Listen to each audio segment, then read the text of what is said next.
here of your own free will to bind yourself forever in the love and service of your husband? I do, Father. Rev. St. Jerome, did you come here of your own free will to bind yourself forever in the love and service of your wife? I do, Father. Are you both ready to raise as good Christians the children whom God will give you? I do, Father.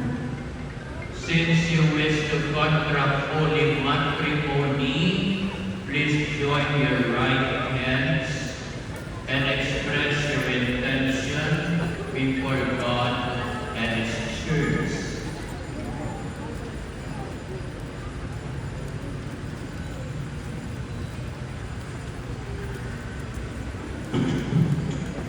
Rina, you take Rev. St.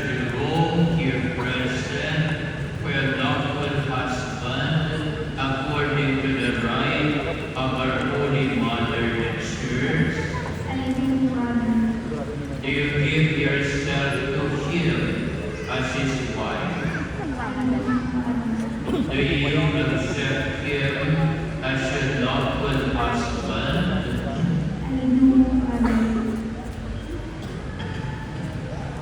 Rev. St. Jerome, do you take Rina here present for your lawful wife according to the rite of our Holy Mother the Church? I do, Father. Do you give yourself to her as her husband? I do, Father. Do you accept her as your lawful wife? I do, Father. Now please say together this prayer.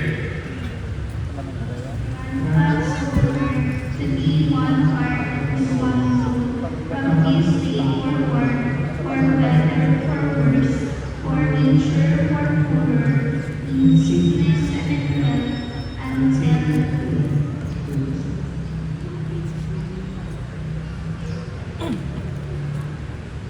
And I, by the authority of the Church, calling on all those present here as witnesses, confirm and bless the bond of the marriage which you have contracted. In the name of the Father, and of the Son, and of the Holy Spirit.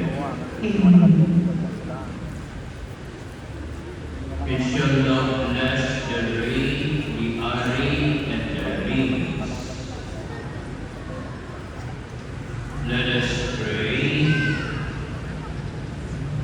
Bless, O Lord, your servants, Rev. St. Jerome and Rina, with sufficiency of material possessions, which this Ari symbolize, so that they may use them to attain eternal life through Christ our Lord.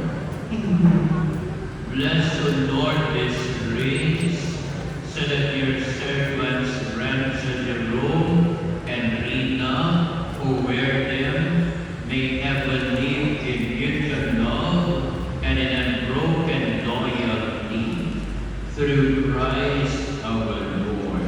Amen.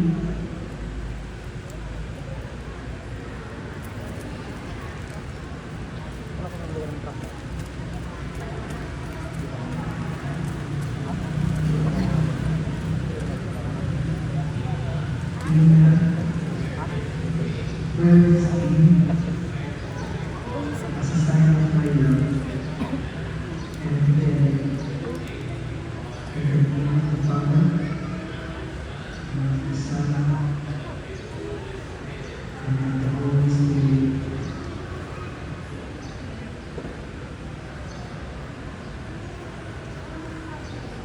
Lang mo.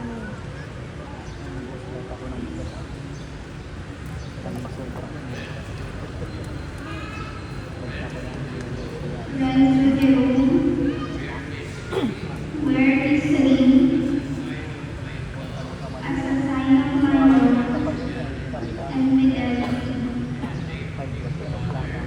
name of the Father, and of the Son,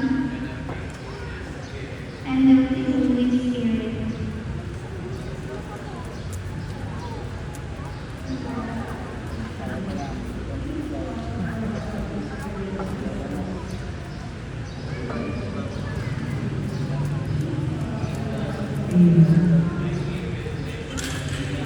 And you release us some friendship of my relation. With your love, in the name of the Father, and of the Son, and of the Holy Spirit. I accept them. My dear friends, this is our newly wedded couple. Let us acknowledge them as husband and wife.